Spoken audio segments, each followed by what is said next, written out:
Chapter 1. Mrs. Elspeth McGillicuddy hurried along platform 3 at Paddington station after the porter, who was carrying her suitcase. Mrs. McGillicuddy was short and the porter was tall. Mrs. McGillicuddy was also carrying a lot of packages after a day of Christmas shopping. So the porter had already turned the corner at the end of the platform while she searched her bag for the ticket at the entrance gate. At that moment, a voice sounded above her head. "The train standing at platform 3 is the 4:50 for Brackhampton, Milchester, Waverton, Wroxeter and stations to Chadmouth. Passengers for Brackhampton and Milchester travel at the back of the train." Mrs. McGillicuddy found her ticket and showed it to the man at the gate, who said, "On the right at the back." Mrs. McGillicuddy continued up the platform and found her porter waiting outside the door of a third-class carriage. "I'm travelling first class," said Mrs. McGillicuddy. "You didn't say so," said the porter. Mrs. McGillicuddy had said so, but was too tired to argue. The porter carried her suitcase to the next coach, where Mrs. McGillicuddy sat down alone and opened her magazine. 5 minutes later, whistles blew, and the train started.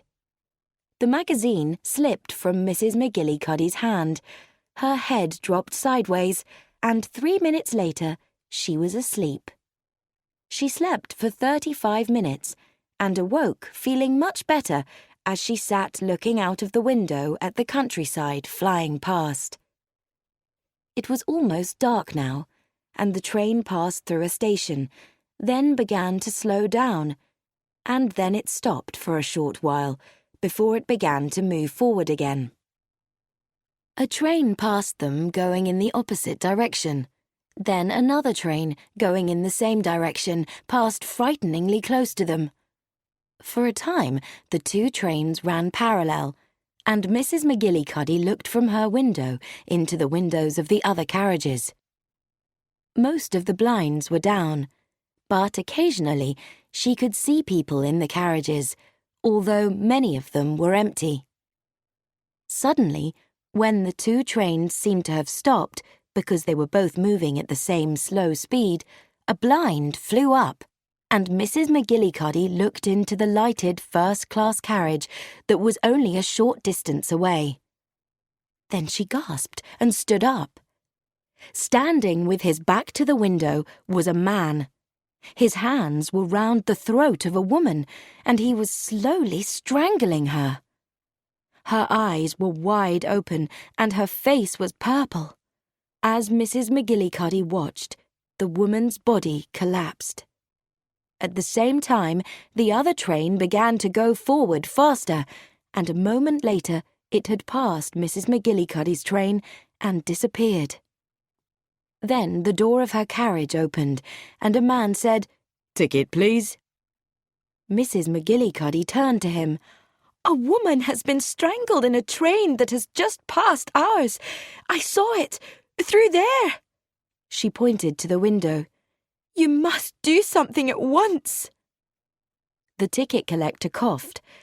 "You don't think that you may have been asleep and, "I have been asleep, but if you think this was a dream, you're wrong. I saw it, I tell you." The ticket collector looked at his watch. "We shall be in Brackhampton in 7 minutes. I will report what you have told me. Perhaps you could give me your name and address." Mrs. McGillicuddy gave him the address where she would be staying for the next few days, and her home address in Scotland.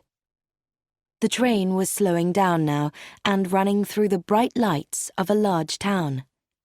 As it moved towards a crowded platform, the usual voice was saying, "The train now arriving at platform 1 is the 5:38 for Milchester, Waverton, Wroxeter and stations to Chadmouth." Her mind went back to the scene on the other train. Awful. Really awful. and if the blind of the carriage had not by chance flown up, then she would not have been a witness to the crime. Voices shouted, whistles blew, doors were banged shut. The 5:38 moved slowly out of Brackhampton station. An hour and 5 minutes later, it stopped at Milchester.